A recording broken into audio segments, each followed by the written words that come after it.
Hi, my name is Amy-Louise and I'm a third year history student at York St John University. This video is going to talk about my support story. At St John University, there's a lot of different forms of support available, whether this is financial, mental health related, general well-being, as well as support for your academics. I've sought so far 2 or 3 different types of support whilst at York St John's. The first was during my first year. I sought disability support and spoke to a few different people on the disability access teams, and this was mainly just so I could feel that little bit more comforted while I'm attending uni due to my disabilities. And whilst there wasn't necessarily full results from my disability, there was that sense that I was being listened to and things were being done. For example, my disability is my airborne anaphylaxis. This means that I get very anxious about going near or going into Holgate because my allergy is often cooked.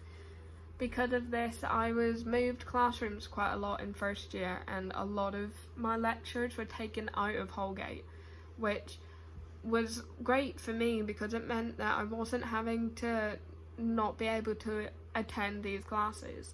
It also gave me that extra peace of mind when I was already dealing with quite a lot on my plate in first year.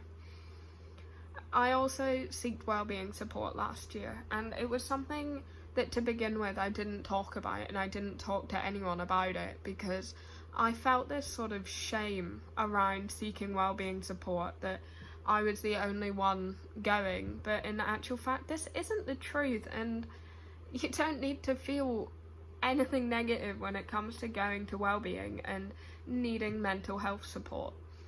The services are there for you to use them, and if you do feel the need, there is nothing wrong with taking that extra bit of help.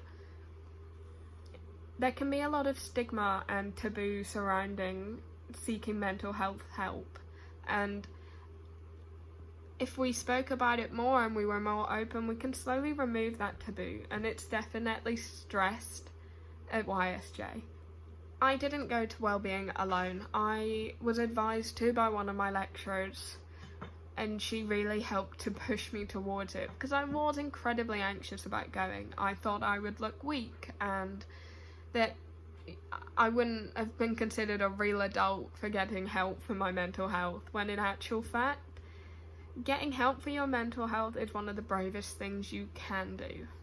As well as this year, I'm seeking heavily dissertation support from my lecturer. This is mainly for my own sake of making sure I'm keeping on task, as I tend to get a little bit wayward, as well as making sure that I am producing the best piece of work I can. I've been to a fair few of the academic support groups. I read and get sent things all the time across the past 3 years on how to write better essays and how to form essay plans to the best of your ability. So if you need any type of support, everything can be found on Student Hub, and it is the best place to find anything and everything that you need support-wise. One of the best things I have learned from wellbeing is taking time for yourself. This can be as simple as just shutting off your phone, closing your laptop, having a cup of tea or a fizzy drink or whatever beverage that you think helps you the most to calm down, and just breathe. Because we are only human, so we can't actually do everything as much as we want to. But you aren't alone. If you need to seek any type of support, York St John University is here for you.